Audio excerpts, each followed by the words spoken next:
దేశవ్యాప్తంగా ఇటీవల జరిగిన సార్వత్రిక ఎన్నికల్లో సోనియా గాంధీ వారసుడు రాహుల్ గాంధీ వైనాడ్, రాయ్బరేలీ నుంచి భారీ మెజార్టీతో విజయం సాధించారు.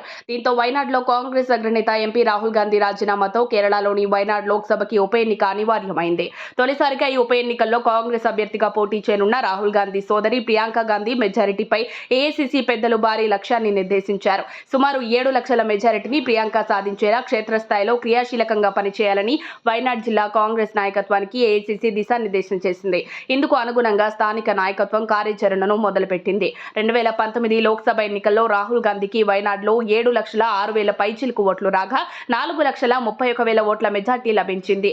ఈ ఏడాది జరిగిన లోక్సభ ఎన్నికల్లో రాహుల్ కు 6,47,000కు పైగా ఓట్లు రాగా మెజారిటీ 3,64,000కు పైగా ఓట్లకు తగ్గింది.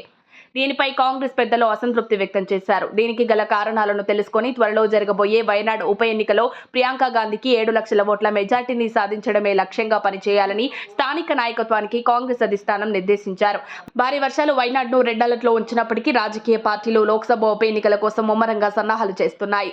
వైనాడ్ లోక్సభ నియోజకవర్గంలో ఉప ఎన్నికకు అధికారికంగా ఎలాంటి నోటిఫికేషన్ రానప్పటికీ కాంగ్రెస్ జిల్లా శాఖ మాత్రం అత్యంత జాగ్రత్తగా ఎన్నికల కార్యకలాపాలను సమాయత్తమవుతోంది. వైనాడ్ జిల్లా డీసీసీ వైస్ ప్రెసిడెంట్ ఓవి అప్పచ్చన్ మాట్లాడుతూ ప్రియాంక గాంధీకి 8 లక్షల ఓట్లు సాధించాలని లక్ష్యంగా పెట్టుకున్నామని తెలిపారు. గత లోక్సభ ఎన్నికల్లో రాహుల్ గాంధీ మంచి మెజార్టీతో గెలుపొందినప్పటికీ ఆశించిన మెజారిటీ రాకపోవడంతో ఆ పార్టీ అసంతృప్తితో ఉంది. ప్రియాంక అభ్యర్థిత్వం ఆ లోటును భర్తీ చేస్తుందని నాయకత్వం విశ్వసిస్తోంది. ఏఐసీసీ ప్రతిపాదన మేరకు మెజారిటీ సాధించేందుకు కాంగ్రెస్ దాని మిత్రపక్షాలు ఇప్పటికే ముందుకొచ్చాయి. 7 లక్షల మెజార్టీ సాధించాలనే లక్ష్యంతో ఏఐసీసీ గట్టిగానే ఉంది. మరి వైనాడ్ ఉప ఎన్నికల్లో ప్రియాంక గాంధీ 7 లక్షల మెజార్టీతో విజయం సాధిస్తుంది లేదో త్వరలోనే తేలిపోనుంది. ఇప్పటికే కాంగ్రెస్ గ్రాఫ్ అయితే భారీగా పెరుగుతోంది. దీనికి ఫలితమే మొన్న వెల్లడైన 7 రాష్ట్రాల్లోని 13 అసెంబ్లీ నియోజకవర్గాల్లో జరిగిన ఉప ఎన్నికల ఫలితాలు.